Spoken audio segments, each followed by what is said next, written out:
Welcome to Trekkie Tuesdays. We just recorded this, and we recorded like a half-hour long one, and then I deleted it somehow. So don't do that. Sarah, I'm talking to you. Yes. So if you're doing something and your boyfriend cries out, no!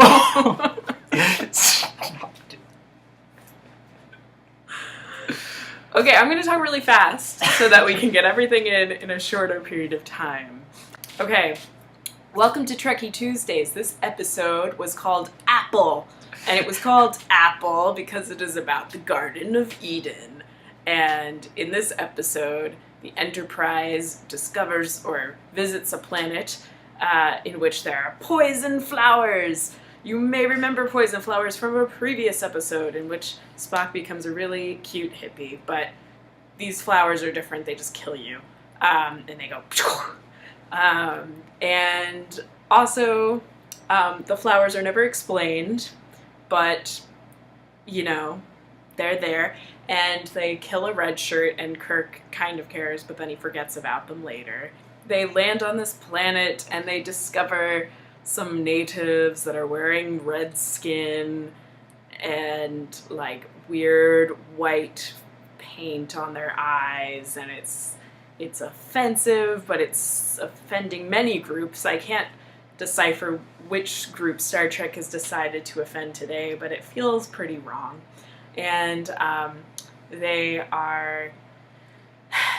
these little natives are ruled by a god that talks to them through antennae. And this god is never really explained. We're told he's a machine by Kirk, who discovers this in his head. And they have a really cool, thought-provoking discussion between Spock and Kirk as to what is progress and what is developed, and should we really mess with this whole planet that like looks like humans but probably isn't humans and are totally like happy and healthy. Why should we be here and mess with it? And McCoy's like, 'cause we should, god damn it. And Kirk is like, and then later they're like, let's just kill their god, and that'll be great. So this episode is really interesting. I think that there's a lot of really cool sort of anti-colonial messages scattered throughout a really oppressive, racist episode. I don't know what to make of that, and I have a lot of thoughts about it, and I would love for you to watch it so you could tell me your thoughts. As usual, there is sexism in this episode. There's one yeoman character, I believe unnamed, but blonde again, and she is just facing all kinds of creep from Chekhov. Yeah, Chekhov is super creepy. The red-shirted woman says that she's unsafe, that she feels unsafe now that the red shirts have started dying one by one in a series of increasingly comical and improbable accidents. Chekhov's reaction is to come up behind her, put his arms around her, and say, "You shouldn't feel safe, not when you're with me." But instead she just like, It takes a bit of him creeping on her before she starts warming up to him. Like, at first it really is just him coming up behind her and putting his arms around her. It's super creepy. Yeah. It's super creepy. There's so many creepy things, too. When they're, at one point, everyone is in a hut, because, and Kirk is like, "So, only woman here, how do you think they, do the deed if they've never seen it?" And she's like, "Well, and no one can say the word sex, but that's what they're asking about." And they have like a really long, awkward series of glances where every man is shot with a look of like, and she's like, I don't know. And then like, it's just super weird, and they're like, I'm like, why are you forcing this woman to talk about sex of aliens that, like, obviously she knows nothing about in this hut? where there are deadly flowers and rocks that explode for no reason and lightning that kills you. Like, why is this a good time to make a woman feel really weird and awkward? And of course, it's implied at the end that their inhibition is going to literally get people killed because they can't warn the women who are now going to be getting pregnant because they've gotten rid of the anti-sex god. They can't warn them what pregnancy or childbirth is because they can't talk about it. This time, after destroying the god, they didn't beam down a team of sociologists to help the planet recover.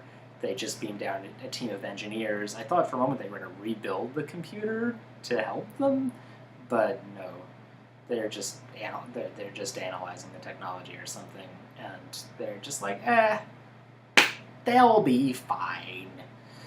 They don't know how to eat. No. They don't know what sex is. They've never had to do that. They've lived forever. Their weather was predetermined by some sort of other creature, and they've just ripped apart that whole beautiful system and said, you'll figure it out. Try not to step on any rocks or go outside in a thunderstorm or sniff any flowers. Kirk is repeatedly shown after the flowers have started killing people idly sniffing flowers, by the way. I don't know, was that Shatner being like, I'm going to show how badass Kirk is by sniffing flowers? Or did he just not pay attention to the script? Stupid. Other weird thing about Kirk that maybe is something that we just hadn't noticed before, but like where other people have their communicator, he has this very noticeably erect nipple instead. His communicator's down here. I think it's his like hot weather uniform or something. So we've got that going on. Speaking of the hot weather, we've got Chekhov claiming that this is just how Russia is, which who knows, it might be how Russia is now. But it's just another way of making jokes about how stupid it is that Russians are ever patriotic, which makes it funny that they clearly brought on Chekhov as a token Russian, and now they're mocking Russia. I guess you can always score points that way during the Cold War. He's using his actual hair now instead of a monkey's wig, so it's nice. Let's see. So the whole thing, the genesis of it, was pretty clearly an attempt to invert the Garden of Eden story, switch around the moral valence of it, which is, there's actually a fairly long tradition in Gnosticism of doing the same thing, taking, casting the god who says you can't have knowledge and you can't have sex as evil, and the serpent, Satan. They point out that Spock has plenty of ears, just like Satan, who brings knowledge and sex and liberates them, is actually the hero, even though Spock is making a very good case, really, for the Prime Directive, saying you have to stop imposing human values on these non-humans. And Kirk gets around this for not the first time, or really even the third time, by saying on the basis of no evidence that the leader of of this culture must be a robot. We never find out whether he was right about that, and so therefore this doesn't count as a human, as a legitimate society, and so he gets to destroy it. Pretty terrible. He has the standard motive of saving the ship. And Kirk makes a speech at the end where he says that love is a thing between a man and a woman that I'm too inhibited to talk about further, even though this story really is playing up the romance between him and Spock, with Spock taking a bullet for him in the form of a flower, of course, and Kirk being mad at him for risking his life for him and being concerned about his safety. And McCoy being super jealous of the whole situation. And Spock, injures himself 3 times trying to protect Kirk, and each time McCoy brings him back to life and is like, I saved you, and then Spock is like, yeah, but now my stomach is upset from your saving me, and McCoy is like, well, despite your being not human, I gave you human medications, so it's your fault. Get a hut, you three. I don't know. Thought it was pretty terrible. Like, interesting ideas, subversive, but nothing we haven't seen before in Star Trek, and mixed with being gratuitously undermined with this cheap irony, and watching the red shirts die, and having Kirk give this like captain's log where he says many bad things happened. For example, Spock got injured, and the Enterprise is having malfunctions, and not mentioning the fact that a red shirt has died, and all of the rest of the people wearing red shirts with male secondary sex characteristics are going to die.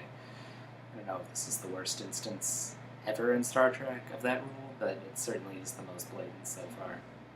Yeah. Smart like that. So I'm going to stop Yes, it. I understand.